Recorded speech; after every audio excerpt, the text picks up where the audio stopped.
Do you like my content? Don't answer that question. What I really want to do is make sure you know about the Say Goodnight Kevin podcast. I talk to a lot of the people who are involved in the movies that I review right here on this show. Some of the people I've talked to have been the real-life Doug Johnson, husband of Abby Johnson, subject of the film Unplanned. I've also talked to the star of the movie Unplanned, Ashley Bratchard. And guess what? We happen to be talking about the movie Unplanned on this very day. So many things have worked out so perfectly. I've just got it all planned out. All right, let's do that right now.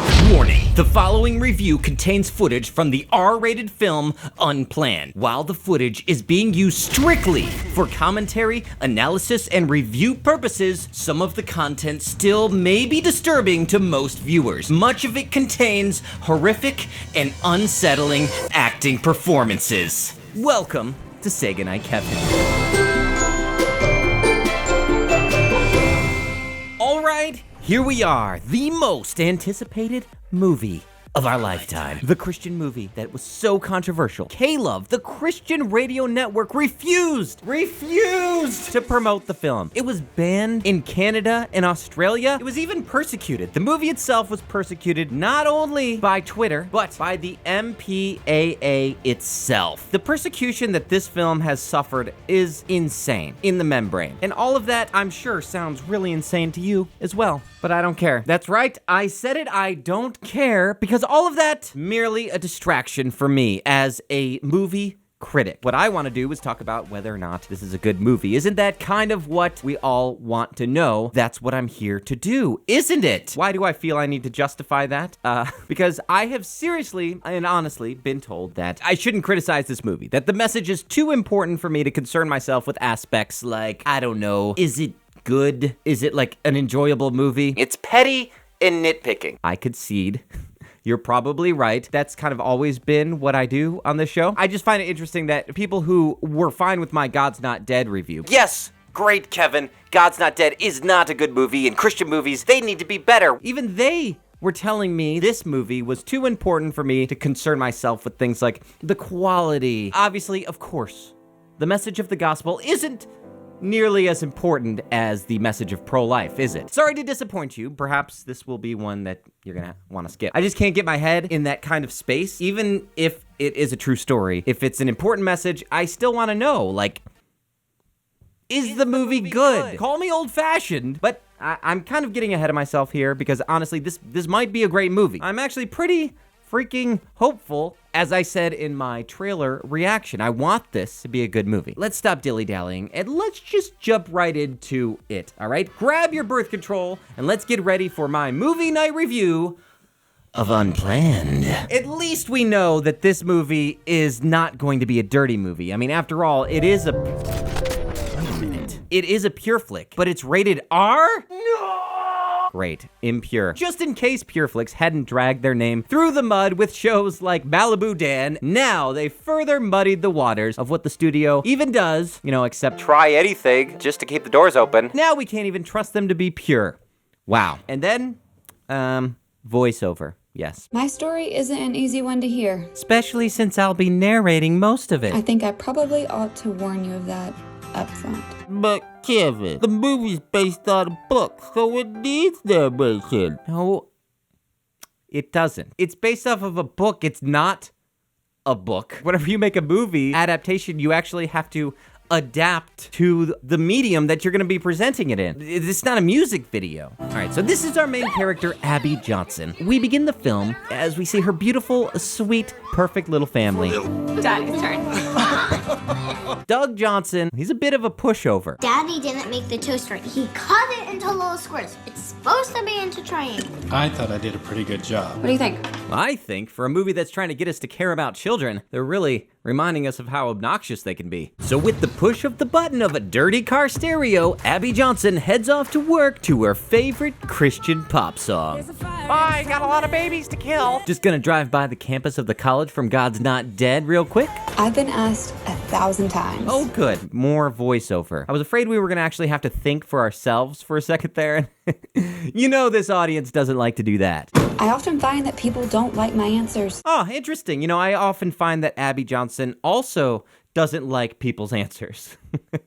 Though, however, I would like to focus primarily on the movie itself. Is it telling a good story? Because if I get into all that, this is going to take forever, and it's already going to be a pretty long review. So then the movie gives us a quick preemptive justification for all the adult imagery, language, and whatnot that we're gonna see in the movie. Because my story isn't a neat and tidy one. It's probably gonna make you squirm a bit. You gotta hang that lampshade for all the uptight Christians who would normally be bothered by the type of stuff that's in this movie, but it's justified because it's saying something they agree with. I get it. I spent the first 2 minutes of this video doing the exact same thing.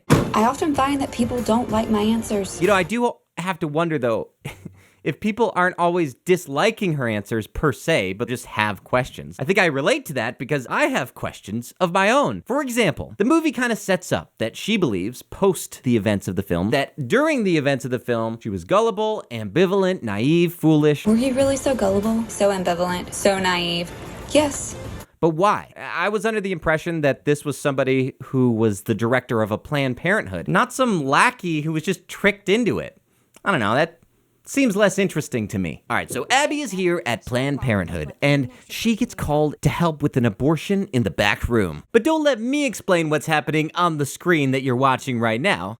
I'll let the movie do that for you. Even though I'd been with Planned Parenthood for almost 8 years, I'd never been called into the procedure room to help the surgical team with an abortion. And it turns out this doctor, he only does ultrasound-guided procedures. How do we know that? Because he tells us. I only do ultrasound-guided procedures. Boy, so far this movie's just a treasure trove of expositional cliches. Okay.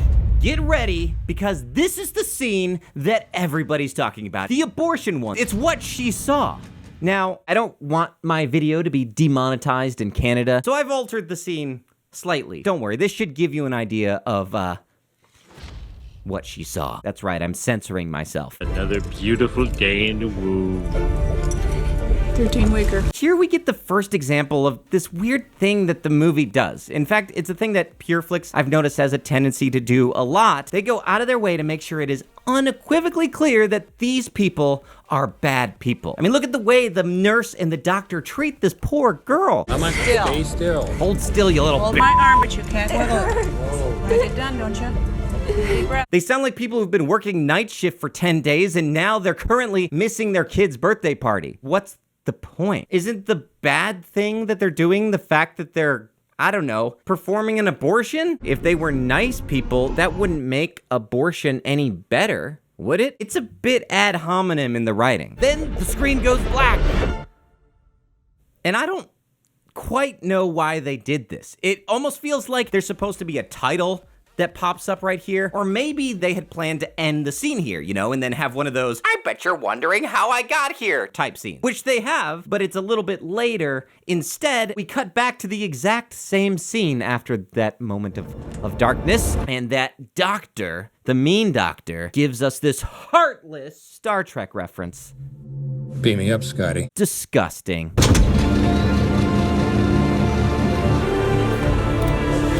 Naked and wet! Get up, Homer. It's time for church. This doctor is such a cold-hearted He even says the H word. Where the hell is she going?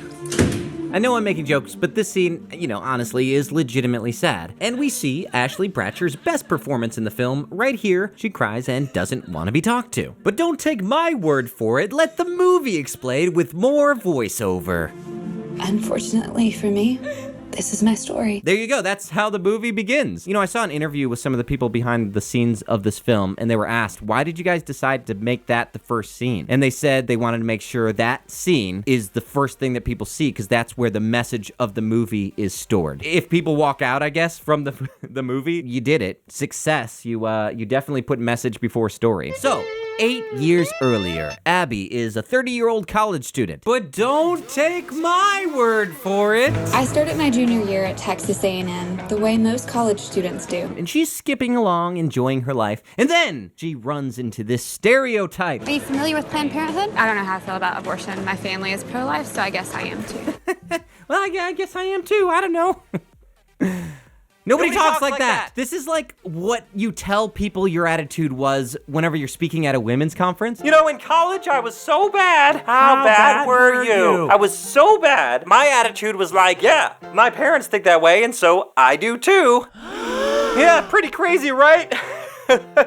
But that attitude does not last very long. Abby is convinced pretty quickly she needs to go work for Planned Parenthood. Okay, sign me up. Wow, that was pretty fast. It's a good thing she didn't bump into a military recruiter. Instead of a movie, we'd be getting like another season of Serial. I left campus that day as a proud champion of women in crisis. So why didn't I call my mom and tell her the good news? So is that how you determine if something's good or not? If you call your mom to tell her about it? And I called my parents right after I was done. Never trust a decision you don't want your mom to know about. Well, that seems like a fairly broad generalization, doesn't it? I mean, not everybody has the same mom. I mean, some people have moms who they would never tell that they're going to church, so...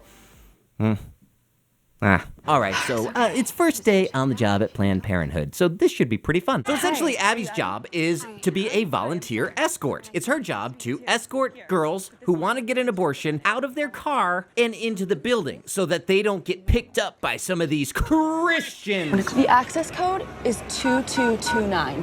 I am awful at remembering. You can't remember a simple number like 2229? Look, if your memory is that bad, no wonder people have a lot of questions about your story. Like, this whole movie is supposed to be from the mind, from the experience of Abby Johnson. No one else. But Abby's character not being able to remember a simple 4-digit number serves a greater purpose in this particular situation. You see, that 4-digit number spells out a secret code. Oh, it's easy. It spells baby. Look at how sick these people are at Planned Parenthood. Great. Sick burn, but like that's at the expense of your movie. This is another thing I've noticed the movie do a lot. It gives this special focus on something that a pro-lifer might find a real debate-winning slam.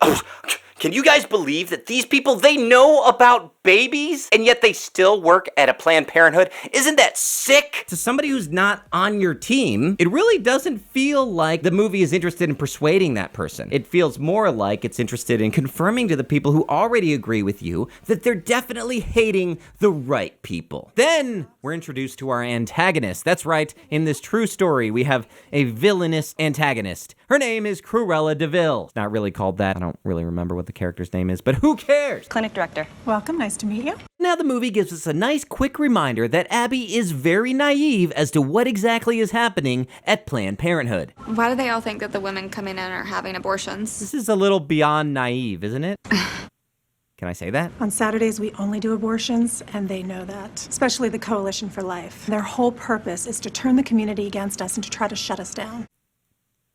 Why? Why did she specifically name drop them? I mean, we find out in just a second, the Coalition for Life is actually the calm ones that are just praying outside there? I am with the Coalition for Life, and they're not.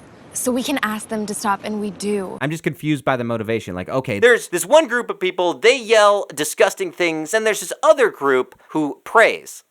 But those are the really bad ones. She must be acting in bad faith because she hates everyone. She has such hatred in her heart, probably. You couldn't keep your legs closed. Keep walking, basic. I'm talking to the baby killer. Whoa. I don't like those bad Christians either, but that makes me like the ones that we're watching the movie about. Your little baby already has a beating heart, and she loves you with all of it. Oh, come on, Stacy. That doesn't make any sense. What you're doing right now doesn't seem like caring to me. Wow, Abby, she was sassy even on the first day. You go, girl. But, unfortunately, sometimes you can't get them all. Damn it. They got one. But don't worry, the Planned Parenthood Babysitters Club has a way to handle these rapscallions. Elena, turn on the sprinklers. Renee, call the police and report a disturbance. The last time we did that, the cops weren't super thrilled when they showed up and nobody was doing anything illegal. The number you're trying to remember is 911. When my shift was over, I couldn't wait to get out of there. But that's when Abby gets caught by a Christian. Wait, isn't this the girl from I'm Not Ashamed? What is she? I only do PureFlix movies that cash in on insensitive topics. Do you know that they perform abortions here, right? You know, actually, I've had an abortion myself. What? She did? Looking back, I'm surprised I admitted my having had an abortion to Mary Lisa. Yeah, that kind of came out of nowhere.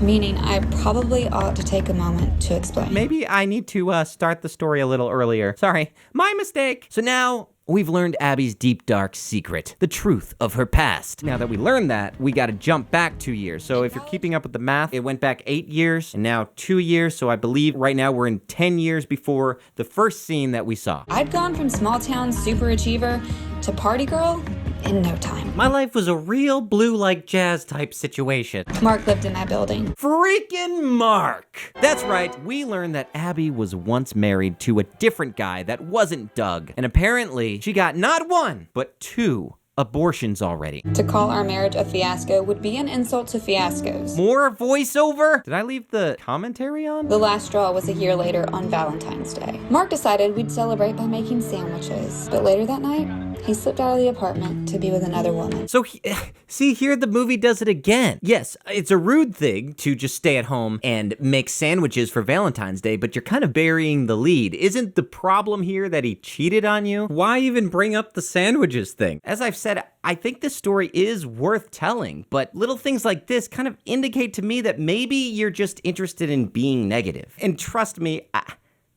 I think I know a thing or two about being super nitpicky for the sake of being negative. Come on, you're not fooling me. I filed for divorce the next day. Wow, your ex-husband sounds even worse than your ex-employer, especially when I hear about either of them from your perspective. I'm kind of noticing a bit of a trend here.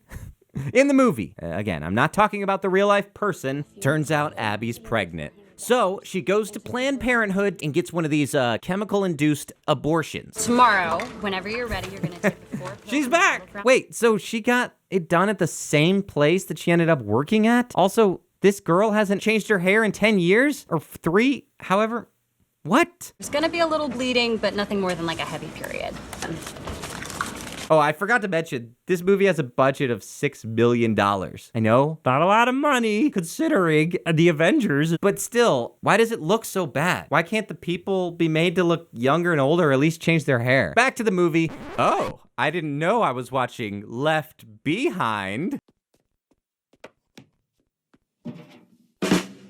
Basically, she says that she thinks that she almost died when she took those pills that Planned Parenthood gave her to kill her baby. In the meantime, I made myself comfortable in my bed. I'm not gonna show this scene either for fear of demonetization, YouTube, but the movie really holds nothing back when it comes to showing Abby's near-death experience, and it's pretty intense. And like the lady said, it's like a heavy period.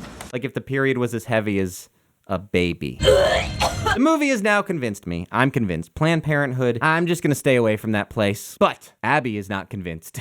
I no longer blamed Planned Parenthood for everything that happened. I blamed myself. That's right. After all of that, she goes and works for Planned Parenthood. I guess you could argue in real life that maybe she did it out of guilt, like remorse. It has to be good or else I did something bad. But the movie doesn't really show that. Just think about it. If they would have shown this in order, from her saying, I'm dying on the floor, to the next thing saying, well, my parents were against it, so I guess I am too. It just doesn't accurately convey to the audience why she would have made that leap. Like what happened in between that time. It just makes her seem really dumb. So there I was. Get used to hearing that in the voiceover. And 6 months later? Okay, 6 months later from... I don't know. Then suddenly she's getting married to a new guy. He's somebody who her dad actually likes. You're not supposed to look happier than I do. I like to imagine that the film Princess Cut happened in those 6 months. You can do it too. Use your imagination. So there Abby was, having a God's Not Dead style debate about abortion with her family. The real issue is viability. Viability keeps changing as medical science improves. Becoming best buds with that Christian girl. Abby. Hi, Mary Lisa. And getting the lesson of the movie literally preached directly at her. That in the silence of the womb. Cut to her just hanging out with all of her friends in a Planned Parenthood clinic. It's real fun. They all must have just come from the stylist who curled all of their hair exactly the same way. And during this little girl talk, the girl with the short hair, the lady, the woman, the Wonder Woman, she says that one of the Christians who stand out front knocked on her door last night. Well, you guys will never guess who knocked on my door last night. They didn't mean this in the movie, but it makes you feel like, wait, did he like come calling like he wants to get with her? Oh, it was so weird. I opened the door and I'm like, I know who you are. But no, he's actually doing cold calls trying to get support for defunding Planned Parenthood or something, or for the ministry or whatever. We're just doing this simple campaign. We're trying to get people to pray for an end to abortion for the next 40 days. And I said, 40 days? Like Noah in the flood 40 days? Stop it. You are horrible. You would have said the same. How many doors is he knocking on? Try and guess. You can't. 25,000. You think he's lying? No, a kid like that doesn't know how to lie. But isn't the whole point they think his group is lying about Planned Parenthood? Pro-lifers are so serious. Somebody who works at Planned Parenthood and thinks that they're doing the right thing wouldn't look at somebody who they think are lying about them and say, yeah, they don't know how to lie. They're just so good. Doesn't matter, because now, much to our surprise, Abby gets the attention she's so desperately been longing for at work. I'd like you to meet me in the POC room in 5 minutes. The person of color room? Products of conception. Pieces of children. Well, whatever it stands for, Abby goes there, and Cruella de Vil realizes Abby is the perfect candidate for her evil plan. She shows Abby all of the little parts of the fetuses, and Abby's just looking at it like, oh, wow, yeah. Oh, I love it, yeah. It's really disgusting. Do you know what's happened with every other person who's come in here and seen one of these? The first thing they do, they cry. But not you. That's how I know you're the one. You're the one the prophecy is told about, who we've been seeking all this time. The one who can see little human baby hearts and feel nothing. You're amazing, yet merciful. We bow down before you, Abby Johnson. We're so glad you're on our team. Very soon I'll be called up to Houston, and someone will need to replace me here. I'd like it to be you. I'd be honored. Good. I wonder why people have a hard time believing your story, movie Abby Johnson. So we're still expected to believe at this point that she's So naive. but also like super awesome. Yes. Sure. Fine, whatever. All right, so then Abby commits the greatest betrayal that you could ever imagine. She becomes pregnant, because that's like what she does all the time, apparently. And Cruella de Vil, she can smell it all over her. So she's lurking, waiting in the bathroom stall so she can come out and say this evil thing. Oops. You know we could take care of that for you if you'd like. It makes sense to have a character like this in a cartoon or an action movie, something like a work of fiction, but this is supposed to be a true story. Nobody acts like this. And I'm not saying, hey, you need to show a fair perspective. Everything needs to be fair and balanced. You really need to present the pro-abortion argument here. That's not what I'm saying. I'm saying that this character sucks. This is a badly written character. If this is supposed to be a movie that I'm supposed to look at and say, oh yeah, that seems pretty believable, it sure would be nice to know what the motivation is behind this character outside of money and babies. Nobody is the villain in their own story. That's not how real life works. So if we kind of understood her motivations from her perspective, that would be a good, well-written character, instead of this clearly unrealistic version of what pro-lifers want to believe that people at Planned Parenthood are, so that they can get angry and hate her. Have I mentioned this movie is written and directed by the people who wrote God's Not Dead 1 and 2? But the evil lady, she just can't take it, because Abby is so awesome and she's so evil. We only have so much time. If you choose to spend it elsewhere, there's less of you for here. Then, at this medical facility, something bad happens. Something goes wrong with one of the patients, and Abby starts to freak out. No way is this happening. I don't understand. Wait, Rob, why is this happening? Calm down. I'm frustrated with Abby just watching this. And this is the reenactment where she's supposed to be the good guy. Okay, well, I'm gonna call an ambulance. No, dude, chill. Chill out. Do not do that. Think about all the protesters outside. 911 calls are recorded. I actually believe that somebody probably said this thing. Like, hey, there's a bunch of people who hate us out there. We can't call an ambulance and go to the hospital. Is it sketchy? Yeah, it is. Now, it sounds even more sketchy because it's being said in such a mean voice. You know what? I don't care if you're comfortable. Just do it. See? Everything's under control. The music is way calmer now.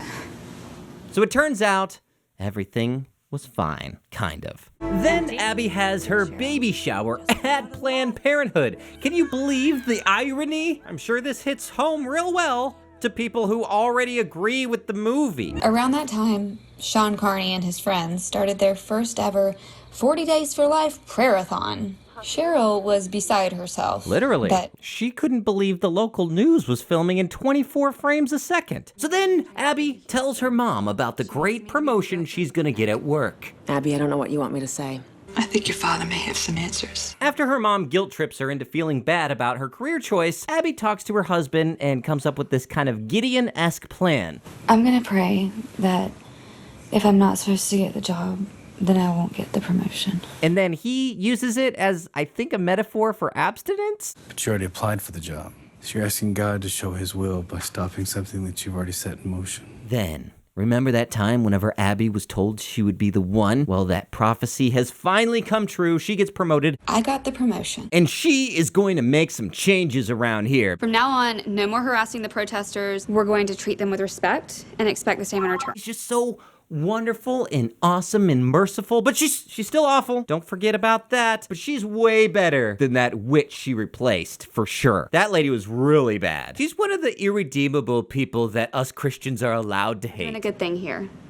And the best way to reinforce that isn't with words, but actions. So then we get more bragging about how good Abby was at Planned Parenthood. And it's pretty gross. Part of my job as clinic director was selling abortions, and I was really good at it. Maybe this is why people don't think you were so naive and gullible. Yeah, then we get this whole sequence of her essentially being a used car salesman, but for abortions. You take credit cards, right? Absolutely.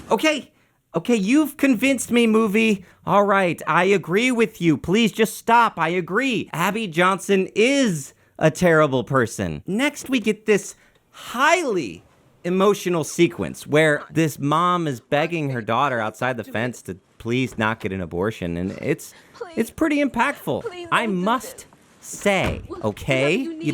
Look, don't say I haven't been fair. And it's emotional for Abby as well. She's deeply shaken by this scene.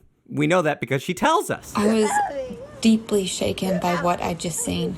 4 years later, from whatever time we were at I can't remember which time period. It's when Hurricane Ike came in, which was around September 11th in 2008, according to my research. That's right, research Kevin is back. I'm back! Mention Houston and hurricane in the same breath, and people immediately think of Harvey. Not many folks remember Hurricane Ike, which is really weird given that when it landed, it was the third most destructive hurricane in U.S. history. Mention tragedy in September 11th in the same breath, and most people think of the terrorist attacks in New York, which is really weird because, that didn't even happen to me. So now we get the most baffling scene in the entire movie. It really blows my mind. I can't, for the life of me, understand why they made this creative choice. Let me explain.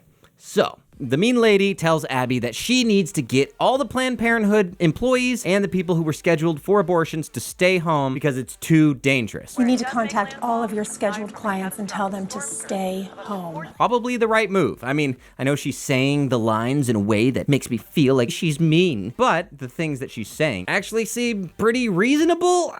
Ouch, my brain can't understand this. What if I bring in everyone early? I rebook the doctor for Friday instead of Saturday. I have everyone in and out by 3 p.m. But Abby insists they need to get these women in here before the hurricane hits so she can get all those babies killed before they cross the abortion expiration date threshold. My words, not theirs. You get what I'm doing. Cruella DeVille reluctantly agrees because, all she cares about is money and killing babies. And, of course, making sure that people don't die in a hurricane, but mainly money and baby killing. And the following day, with less than 18 hours notice, we brought in every one of our scheduled patients. Honestly, what does this movie want me to believe? I expected at least a kind of Saul to Paul type story, right? But then who cares about these caveats? Imagine, for a second, if you were reading the book of Acts. Now, Saul was the worst of all the people slaughtering Christians. Now, that said, he was actually pretty nice about it, and he kind of did a few things that kind of cut back on the torture. And the Romans, they were really lucky to have him, okay? Paul was the chief of sinners. Don't get me wrong. But there was another guy who was Paul's boss. He was really bad. He was a real jack. Anyway, enough of that. Crank up that Mandisa because it is time for a baby-killing montage. Ooh, you're an overcomer. Yeah. Gotta get those babies out of their moms. Hurry, everybody. Get all the abortions done before the hurricane comes. Woohoo! Jeez. And some of you were upset at my Simpsons joke. This is actually in the movie. Including 2 women whose loser boyfriends bailed on them while they were inside. Ugh, those loser boyfriends sound awful. But Saul began to destroy the church, going from house to house. He dragged off both men and women and put them in prison. And one of those women's boyfriends were total losers. Again, I'm not saying that the real Abby Johnson feels this way, but this movie really makes it feel like it was made by someone who cares more about sticking it to Planned Parenthood than helping women and their children. If this movie wants to be a Paul-type story to give people hope that anyone can change, then they're not doing a very good job. But then if they want to say that she was naive and tricked into working there, then this doesn't make sense either. It's like the movie wants us to believe that she's a hero and she's a victim, even when she's doing things that the movie apparently wants us to believe are bad. So after our overcomer kills all those babies like a real hero, she comes home to her babies. Mommy, you're home. Oh, hi, baby. Your shoes are all bloody. Oh, man. Ugh, I'm never gonna get through this review, am I? Why, if she's so close to the blood and the abortions, was she not convicted at that moment? You know, spiritually. I still don't understand why it was that moment at the beginning that changed the character's life. But Doug doesn't let this slide. Proud of yourself? Nobody ever said abortion was pretty.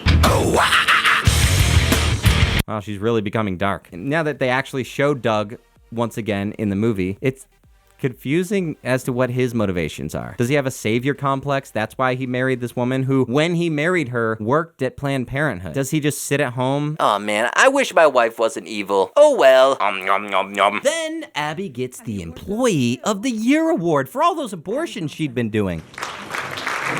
That's right. Don't forget, she was pretty amazing at her job. Did we mention that, how amazing she was? But then, on a dime, she becomes naive Abby again. We are going to... Abby? Well, it's just that abortion has never been my main priority. Why are we being asked to double our abortion count? Miss, nobody said abortion was pretty. The used car salesman and the one, wow, you're amazing. You don't even flinch when you look at these babies. Now she's like, but I don't understand. I don't get it. I thought that we didn't care about abortions here. I'm confused. Well, this doesn't make Professor Radisson very happy. I'm talking about the evil lady. So she approaches Abby in the hall, just like any straw man evil Pureflix character would. Fast food outlets look to break even on the hamburgers they sell. Okay. Do you know how they make their money? No. On the French fries and the soda. What's happening? Cheryl, I'm sorry, but I don't understand. Abortion is our fries and soda. But somehow you've just decided that it's no longer your priority. Abortion?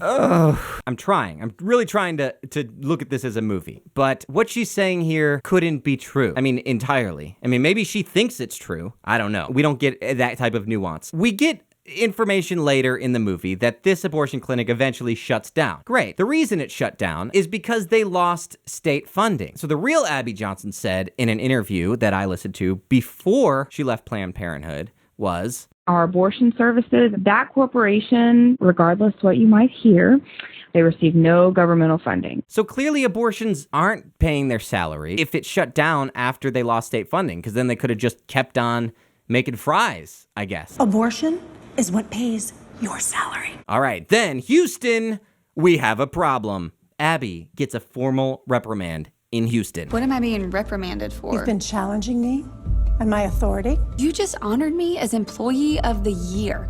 No one has been more committed than I have. Remember, I'm the one. Nonetheless, the reprimand stands. I'm really honestly confused as to what this reprimand actually was. Is it because she asked the question about abortions? It seems like there must have been something else. And if the real Abby Johnson's social media presence is any indicator, I bet she was a little less timid than the movie wants us to believe. I know, said I wouldn't get into that, but yeah. I know this might be hard to believe. It is. But I went back to the clinic the next morning. And now we're finally back at the beginning of the movie. Yes, that's right. After everything we've seen Abby go through, that we've seen her see, we're still supposed to believe she was so naive. We then get this musical montage of the ending scene happening again. And now she finally realizes, after she got formally reprimanded, after she saw the abortion, she wants to leave the clinic. On the floor, sad because of all the terrible things she did. All you can do is say you're sorry. I am sorry. No, you can't do it here. You have to find a priest to be able to do that. Otherwise, it doesn't work. He'll forgive you if you ask. I can't even believe that. How? How could he? How could God forgive me when I can't even forgive Kevin for the review he did about our movie? Because he's God. It's okay. At least you're not Alyssa Milano. The next day, Abby goes to visit the 40 Days for Life people. I was beginning to wonder if we were doing any good. Sean, I was the clinic director. And I was good at it. Planned Parenthood's own statistics show that if someone's praying outside the clinic, it can go as high as 75%. It's like this dirty little secret they don't want anyone to know. That's the dirty secret Planned Parenthood doesn't want people to know? I thought the dirty secret was that their founder was a eugenicist or that they were selling baby parts, but no. The real secret is that when 40 Days of Life is out there praying, the abortion rates drop. Wow, who'd have thought? When women see you praying, and they circle the parking lot and never come in. Wow, think of how much more effective we'd be if we had guns. Abby, I really don't think this is something you should be doing yet. But it's something I need to do. Are we gonna take that read again? No, just leave it? Okay. So with Abby's newfound faith, she decides to become one of the fence people trying to talk girls out of having abortions. But that's when she's approached by her old boss, who all but gives a slow clap. Bravo. Let me guess. Former clinic director describes the mechanics of fetal dismemberment complete with all the tools involved. That's not what it was like. I'm saving that for the movie about me. You've become a traitor, Abby. We are a part of a billion-dollar corporation. Soros, Gates, Buffett. The Koch brothers? Oh, no, they're the ones who... No, never mind. Did you honestly think that we wouldn't find out? No one has ever turned on us like this before, Abby. You've managed to make an enemy of one of the most powerful organizations on the planet. You're still the one, just for the wrong people. You're our biggest fear. You're amazing and horrible. George Soros, he won't stand for this. You messed with the wrong guy, Buster. What? They're praising Halloween? This isn't Christian. And it wouldn't be a Pure Flix movie if we didn't get some sort of lawsuit. Yeah, we're being sued. We're both gonna need lawyers. I swear, this is the only language that these people know. In the past 3 months, I've had 3 different legal threats from the Christian movie industry. But here I am, still making these videos. That's patreon.com/SayGoodnightKev. And yes, you would think that the movie was over at this point, but yeah, we gotta go through all of this. They hire the Guy Pearce looking workout instructor from Stranger Things 3 to be their lawyer. So there I was. And praise the Lord, they win the lawsuit. And that would have been the end of my story. If this wasn't a Christian movie. The clinic is closing. And we get a cameo from the My Pillow guy. Kid, I've been waiting for this my whole life. Fun. Wow, that's a smart thing to put in your movie. Apparently, this guy paid $1 million to help fund this movie. So, yeah, I guess that earns him a cameo. Didn't take me out of the movie at all. Then we end with the most obvious disclaimer ever. Oh, you think? Well, there you have it, everybody.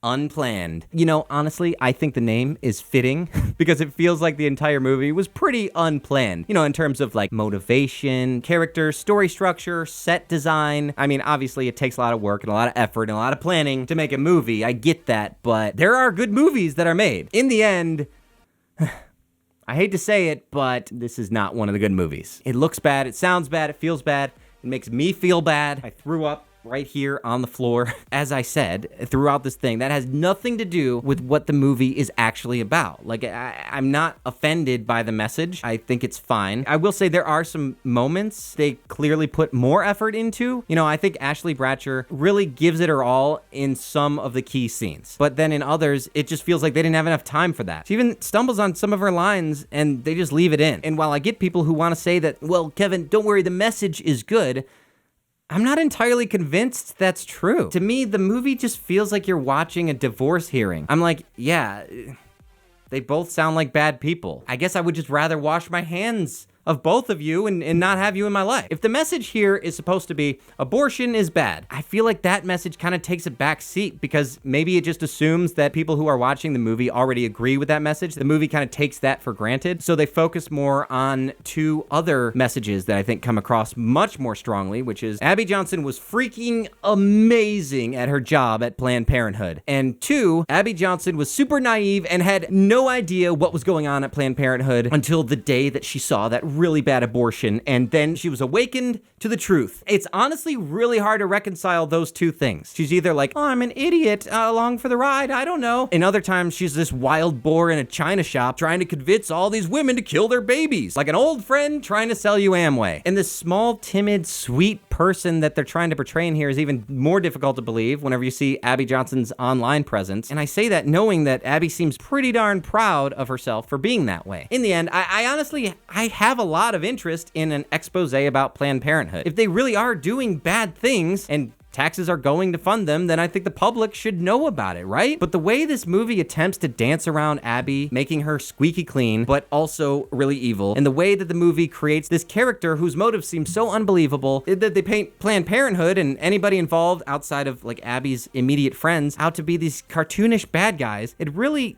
puts doubt in my mind as to the efficacy of the message within the film. On top of that, the movie is so tone deaf. This story sounds interesting, if nothing else. I would be interested in seeing some competent filmmakers make this movie. But as it is, it clearly wants to put message before story, and because of that, it fails at both. I think this movie, at best, does the story an injustice, and at worst, is intentionally attempting to manipulate the audience into believing specific parts of Abby's story out of convenience. And if I'm being completely honest, I feel like they just make Abby whatever they need her to be based on convenience of the narrative in that moment in the story. Now, I don't think that they do that intentionally or maliciously, but more out of ignorance and incompetence. Or who knows, maybe, just maybe, they did it intentionally. Maybe they know that if they make a movie that actually is good, then nobody's gonna go see it. But if they make a movie that gets people riled up and angry about a particular divisive political topic, people on their side will rally up. They'll defend the movie against anybody who would dare criticize the film because the message is that important, much like a lot of the people who are commenting in the comments of this video. See, I can play the whole "you're a part of this bad group if you dare disagree with me" game as well. It's a pretty fun game to play, I admit. Anyway, I'm Kevin.